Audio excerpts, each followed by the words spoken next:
Welcome to the deep dive. Today, we're really immersing ourselves in something quite specific, quite profound. Yes, we are. We're looking at a source that claims to, well, unlock a hidden spiritual secret. Something about the very source of life, our identity. Exactly. It's referred to in the material as the Elohim Ruwach breath. The Elohim Ruwach breath. Okay. And this is, intended as a rapid way to grasp a core concept. We're pulling mainly from excerpts by Dr. Roy. Dr. Roy. And his work gives a very specific take on spiritual history, right? Very specific. The idea is that a fundamental truth about who we are got obscured, deliberately perhaps, or just lost over time through tradition. Lost or hidden. And our dive today is about uncovering what Dr. Roy claims was veiled. And how understanding that might just change how you perceive yourself, your own identity. Okay, that phrase itself, Elohim Ruach breath, it sounds significant, obviously. Before we jump into the history part, can we break that down a bit? What's Dr. Roy getting at with that term? Absolutely. It's crucial. Elohim, often translated God, sometimes gods because it's plural in Hebrew. But here, it seems to point towards the infinite creative power, the totality. Right, not just a singular entity, but the whole, the divine beingness. Exactly. And then Ruach, that's the key part maybe. Ancient Hebrew for wind, spirit, or critically, breath. Breath, okay. So put them together. Elohim Ruach breath isn't just spirit of God.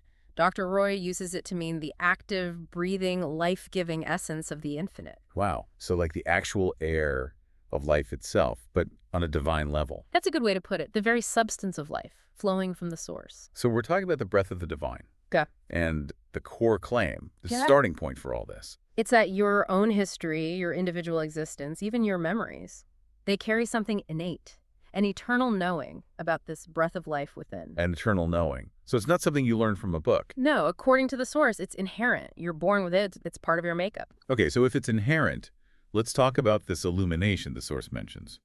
There was supposedly a time when people knew this directly. What was that like? Well, the source paints a picture of a time when this eternal knowing wasn't filtered. It illuminated the awareness of people who lived, let's say, closer to that inner breath. Closer? How so? Less encumbered by the layers we'll talk about. Imagine a state where connecting to the divine source wasn't this effortful thing, not about faith or belief in the way we think of it now. More like just breathing, a spontaneous recognition. Exactly. An intrinsic awareness, part of everyday life. That was the original spiritual revelation. That's quite a picture. Widespread clarity, not just for a few mystics, but that was the reality. How did it get, lost or hidden? This veiling process is central to Dr. Roy's argument. It is, and he lays out a progression. It starts, interestingly, with exclusivity. Exclusivity, meaning? The awareness, the secret of inherent divinity was supposedly guarded, held closely by the rulers of old. Ah, okay. So not forgotten yet, but controlled, like classified information. Kind of. The implication is that the multitudes, the general population, were kept unaware. Access was restricted, perhaps deliberately. That suggests a power dynamic right from the start. Keeping people from knowing their own spiritual power? That's a heavy claim. It is, and that's just the first stage. From being guarded, it moves to being buried. Buried? How? The source says that over centuries, maybe millennia, this awareness got covered up, veiled beneath layers of, doctrines, traditions, rituals. So the very things often presented as pathways to the divine. Exactly. They became the veils. Think of it like silt building up in a riverbed. The original flow, the direct knowing, got obscured. So religious structures, traditions, theology, Dr. Roy is saying they inadvertently, or maybe not so inadvertently, hid the light. That's the core of the critique. These external forms cause the inner light, the innate awareness, to dim from our collective consciousness. Wow. So the truth was effectively lost to most people, hidden by the systems claiming to reveal it. Right. If the only way presented to connect with the divine is through external means, a specific ritual, a specific dogma, then the idea of an internal, ever-present connection, like the breath, gets ignored. Or even denied. Precisely. It becomes unnecessary or even heretical sometimes. But, and this feels important, you mentioned Dr. Roy asserts the secret was never lost. Yeah. Despite the guarding, despite the burial. Yes. That's the hopeful pivot. It wasn't annihilated. It wasn't destroyed. Just hidden, like something valuable stored away but not broken? Exactly, which means the path isn't about finding something entirely new, but rediscovering something ancient, something already within. Okay, so if it's still there, dormant inside us, but the outer world is full of these veils, the doctrines, the traditions, the noise of history, Hmm. how does someone today actually find it? It requires a shift, a radical turning inward. Away from the external stuff. Away from the external noise and performance, Oh, yeah. yes, and towards a very specific kind of listening. All right, so we're moving from the historical context to the personal practice. Mhm. How does a seeker, someone genuinely wanting to find this, start? What's the required inner state? The source emphasizes sincerity, first off. The truly sincere seeker needs to cultivate the ability to attentively listen Attentively listen. To what? to the quiet and calm voice within. And this isn't just about being silent, sitting quietly. It's an active attention. Active listening internally. Yes. Intentionally tuning out the mental chatter, the constant internal monologue that usually runs the show. Dr. Roy suggests this voice is always there, always whispering, but it's subtle. So you need deep stillness to even perceive it. It's not shouting. Not at all. It's gentle. And the way it's sensed, it's described quite poetically. How so? The seeker starts to feel its gentle rhythm and dance within. Rhythm and dance, not just hearing, but feeling a movement. Exactly. It's not a concept you grasp intellectually first. It's more like sensing a pulse, a living dynamic quality deep inside. That's evocative, a harmony, a flow. Yeah. Does it manifest in other ways? Yes, the text mentions it whispering through dreams. Ah, bypassing the rational mind again. Completely. And crucially, it stirs within the stillness of heart awareness. The heart here isn't just the physical organ, but the seat of knowing, the intuitive center. So the knowing lands there, in the heart space rather than just the head. Right. It bypasses logic and resonates emotionally, spiritually. Does the source suggest specific times or states when this awareness is easier to access? When the veil is thinner, so to speak? It does. 3 states are highlighted. Firstly, while you're asleep. Okay, when the ego's defenses are down. Precisely. Secondly, in those first moments of waking up, that hazy in-between state. Before the to-do lists and the anxieties kick in. Exactly, before the rational planning mind fully takes over. And thirdly, perhaps most predictably, during focused meditation or moments of deep intentional stillness. So states where the usual mental traffic is low, it sounds like the main obstacle is our own thinking. Very much so. The source uses a specific phrase for this obstacle: inherited consequences thinking. Inherited consequences thinking. Okay, that needs unpacking. If traditions are the external veils, this sounds like the internal veil. What is it? It's essentially the ingrained habit of thought based on separation. The deep-seated belief that I am the separate self defined by my past actions, my future worries, the consequences of what I do. So identifying with the temporary cause and effect self. Yes. It binds us to linear time, past regrets, future anxieties. It binds us to guilt, to striving, to the idea that we have to earn our way back to the source or that we're being punished for past consequences. And it's inherited, meaning it's not just our personal baggage, but something passed down. That's the implication. Generational patterns of thought, cultural conditioning that reinforces this sense of being a fragmented, temporary entity fighting against the world. Wow. So, if the Elohim Ruwach breath represents eternal unity, this inherited consequences thinking is the internal engine constantly reinforcing separation and temporality. Perfectly put. That's the great internal obstacle. It's the mental habit of living as if the illusion of separation is the ultimate reality. Judging everything, striving constantly. Right. If good things happen, I earned it. If bad things happen, I deserve it, or someone else is to blame. This cycle blocks the quiet, inherent sense of unity. Yet the source says the inner awareness still reaches upward. Yes. Even through that thick veil, there's a constant underlying longing, a pull towards remembrance, towards merging back. That longing itself is presented as proof that the presence is still there within. And when someone does manage to quiet that thinking, to listen attentively, and sense that rhythm and dance, what's the feeling? It's described as a quiet recalling of belonging. Yes, it's like coming home, but realizing you were never actually gone. The feeling is described as a quiet, lifting love. Lifting love, gentle, supportive. Very non-judgmental, deeply affirming. It's the dawning realization. We have always been one with that infinite source of life. The core feeling is reunification. The separation was the dream, the unity is the reality. You realize you never left. The struggle was based on a false premise. Okay, this feeling of belonging, this reunification, It sounds like it goes beyond just a nice feeling. It seems to fundamentally change how you see reality itself. It does. It's a philosophical shift rooted in that heart awareness. And what does that awareness know? Beneath all the surface appearances, the thoughts, the actions, what's really there? The realization is that behind everything, beneath every thought, within every single breath you take, there's something infinitely higher, one with and inseparable from our very livingness. Infinitely higher, but also inseparable, not distant. Not distant at all. Woven into the fabric of existence, the inescapable truth of what you are. And this transforms identity. Instead of being this fragile self defined by circumstances, You shift to the quiet remembrance of I exist. I exist. Simple but profound. How is this existence qualified? It's defined as being eternally at rest in the ever-living breath of being. Eternally at rest. That sounds peaceful. It implies an end to the striving. Completely. It cuts through the stress and anxiety of that inherited consequences thinking. Your identity is no longer based on what you do or achieve or possess. But on what you eternally are. Yes, an expression of the breath itself, grounded in that breath of being, which is certain, unchanging, regardless of external storms. This inner awareness, this sacred inner reality that Dr. Roy talks about, that's the core transformation then. Realizing this abiding self. Precisely. Dr. Roy states that within each person there's this sacred inner reality, and accessing it, becoming aware of it, transforms your perception of who you think you are. So the personality, the ego, the me I usually identify with, there's just a layer. A transient layer, yes. Yeah. Covering an immutable spiritual core.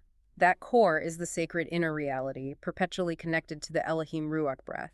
It is the connection. And the goal isn't to destroy the personality maybe, but to live from that deeper core, to make it the functional center.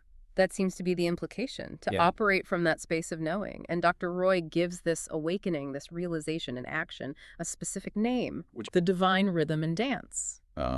Bringing back that metaphor. Yes, it's the formal term for this awakening process, the conscious realization of our union with Elohim Ruach breath, which is described as the very essence of our being. So it connects the inner feeling of the rhythm with the full lived state of awakened identity. Exactly. It signifies moving from struggle to harmony, recognizing your life as part of this infinite creative flow. Living within the dance, not fighting against it. That's the essence of it. Wow. Okay. This level of internal realization, it seems almost designed to bypass external structures, doesn't it? Which brings us, I think, to maybe the most controversial part of the source material. Yes. The claims about Yeshua. Right. The idea that a historical figure came specifically to demonstrate this internal truth and then, well, that the message got twisted or buried. Let's get into Yeshua's veiled mission. Okay, so Dr. Roy's interpretation positions Yeshua known as Isos in Greek, Isa in Aramaic, Jesus in Latin very specifically. How so? Not as the founder of Christianity as we know it. Explicitly not as the founder of a new external religion or belief system.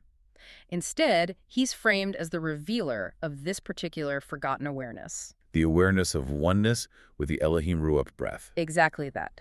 His purpose, according to this source, was to remind people of the inherent divinity they already possessed but had forgotten. So his arrival wasn't about creating a new contract or pathway to God, but revealing the timeless connection within everyone. That's the core idea, illuminating the inherent covenant, not establishing a new external one. And his ministry, the source calls it a living demonstration. What does that mean in practice? It means his life wasn't primarily about teaching concepts, but about embodying the result. His actions, his healings, his way of being, they were supposedly active manifestations of someone living from that divine life within. So he was showing what the divine rhythm and dance looked like in human form. Yes, setting a living example, an internal template that others could potentially replicate by finding the same source within themselves, not just telling people about it, but being it. Okay, I can see how that immediately contrasts with, say, establishing laws or rituals. If he demonstrated inner oneness, then trying to achieve holiness through external acts becomes redundant, perhaps, or at least secondary. This leads directly into Dr. Roy's very clear statements about what Yeshua did not come to do. Right. Let's hear them. They sound quite challenging. They are. The source states unequivocally. First, he did not come to start a religion. Okay. Big claim number one. Second, he did not come to offer rituals of separation. Rituals of separation. Meaning? Anything that divides people into believers and non-believers, saved and unsaved, insiders and outsiders, or any ritual that implies you need an external action performed by someone else to gain divine favor or connection. Wow. That cuts against the grain of, well, a lot of organized religious practice throughout history. It's a fundamental challenge, absolutely. 2 millennia of tradition in many ways. So if those are the negatives, what he supposedly didn't come to do, what were the positives? Right. What was the real purpose, according to Dr. Roy? He came, the source says, to reveal the natural and pure state of inner bliss. Inner bliss. Not just happiness, but something deeper. Deeper and natural, presented as the inherent state that arises from conscious oneness with the breath of life. Not something you achieve, but something you uncover. And this bliss leads to what? It leads directly to true creative spiritual activity and movement. It unlocks the potential for the individual to become a conduit for the divine mind awareness, expressing it actively in the world. Creative spiritual activity. This must tie into that famous, often debated promise about doing greater works. Exactly. The source connects them directly. Yeshua's declaration that those who follow his way, which Dr. Roy defines as conscious union with Elohim Ruwach breath, would do greater works than he. What does that mean here? It's interpreted as meaning the potential inherent in awakened humanity is vast, possibly even exceeding what any single individual, including Yeshua himself, demonstrated. It's a statement about the limitless capacity within everyone once they connect to the source. That's incredibly empowering. It flips the script from dependency to potential. But if the potential is that huge, how is it accessed? The source says, not through self-effort. Crucial point. This power isn't generated by the ego, by the striving, separate self trying harder. So not willpower. No, it comes, Dr. Roy claims, through the same discipline of holy breath that Yeshua supposedly imparted privately to his inner circle. Discipline of holy breath. What does that entail? Is it like a specific meditation technique? The source doesn't detail the exact technique, but it implies a conscious internal practice, engaging directly with the breath in a way that bypasses the ego and taps straight into the infinite source. It replaces effortful striving with effortless, inspired action, flowing with the breath. A kind of internal spiritual technology almost, taught privately. Which might explain why it could be lost or obscured if the outer structures took precedence later on. That seems to be the argument, which leads us to the critique of organized religion. Right. Dr. Roy is quite direct about the role of religion in his outer form. Very direct.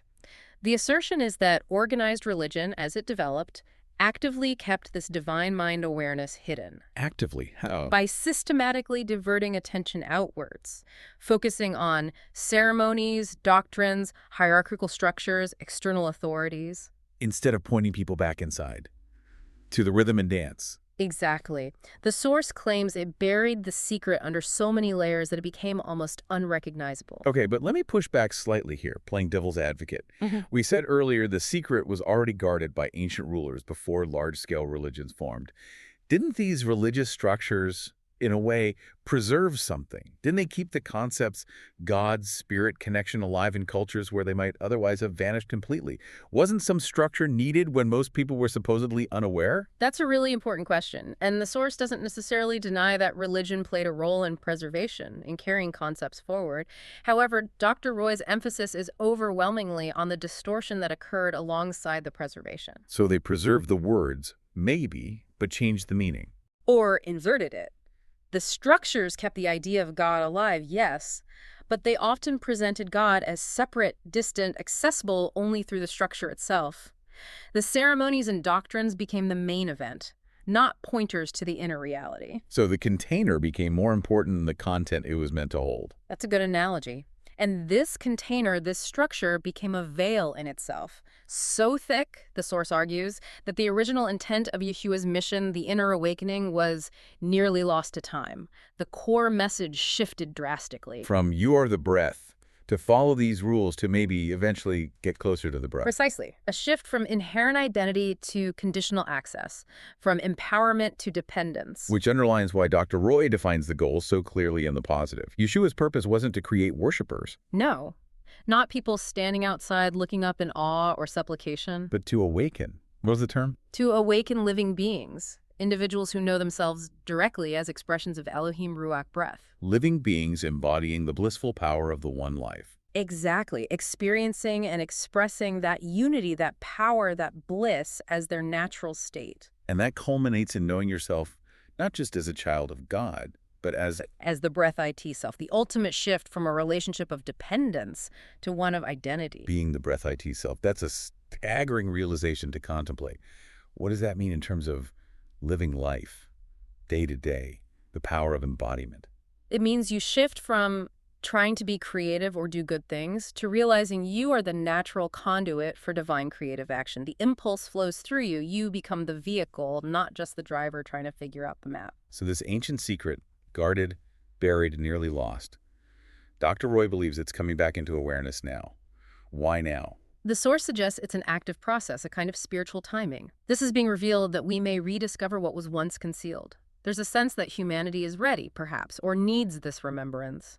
And the words themselves, the concepts we're discussing, they have a role to play. Yes. The text claims these words and principles carry the vibration of remembrance. Vibration of remembrance, like they're encoded. In a way, designed to resonate with that eternal knowing still dormant within the heart awareness, hopefully bypassing some of the mental filters and triggering a spark of recognition.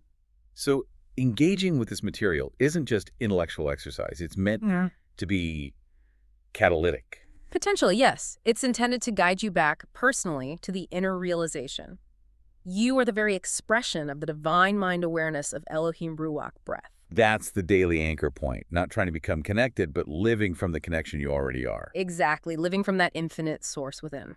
And when someone manages to live from that place consistently, what does it look like? What flows naturally? Because you're no longer fighting against the current of inherited consequences thinking, certain qualities emerge effortlessly. The source highlights 3 key ones. Okay. Profound peace. Not just absence of conflict, but a deep inner stillness. Unshakable joy. Again, not just fleeting happiness, but a fundamental state of well-being arising from unity. Peace and joy. And the third? The highest form of creative spiritual action and movement. And the text specifically links this to the logos. The logos. Okay, that's a big concept, often translated as word or divine reason. How does it fit with being the Elohim Ruach breath? If the breath is the essence, the logos is like the intelligent, ordering principle within that essence, the creative impulse, the divine reason shaping reality. So when you're aligned with the breath, You become a channel for the logos. Your thoughts, your words, your actions stop being just your limited efforts. They become expressions of this larger divine intelligence flowing through you, spontaneous, ordered, powerful. so the greater works promised. That's the logos in action through the awakened individual. That seems to be the connection Dr. Roy is making. It's the natural result of living from that blissful power of the one life, the divine rhythm and dance expressing itself creatively in the world through you. Effortless power, replacing ego-driven striving. That's the ultimate promise, yes. The continuous daily demonstration of unity. Hashtag outro. Wow. We've covered a lot of ground. From the Elohim Ruach breath as the active breathing essence of the infinite, to how that awareness was apparently clear once, then guarded by rulers, then buried under centuries of tradition and doctrine. Creating those veils, both external and the internal one, that inherited consequences thinking. Right. But the key takeaway is that it was veiled, not lost. And the path back is internal, that attentive listening for the quiet rhythm and dance within. Which affirms the core identity. I exist eternally part of the source. And we explored Dr. Roy's perspective on Yeshua not as a founder of religion, but a living demonstrator of this inner oneness, teaching a discipline of holy breath to access the logos. A message seemingly obscured by the very religious structures that claim to follow him. Leading to the ultimate realization. You are not just a child of the breath, but the breath IT self. Which allows peace, joy, and that creative flow of the logos to emerge effortlessly. It fundamentally transforms identity and unlocks that inherent power. It really does. It shifts everything.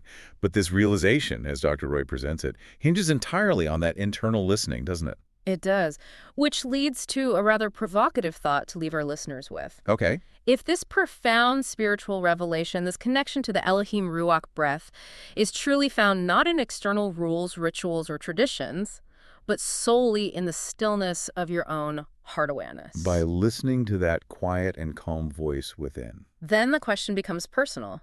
What specific inherited beliefs, long-held traditions, or maybe even comforting doctrines might you need to gently perhaps even temporarily, set aside. Just to create enough inner silence. To truly, deeply listen for your own divine rhythm and dance. Something profound to consider as you seek that stillness. Thank you for joining us for this deep dive.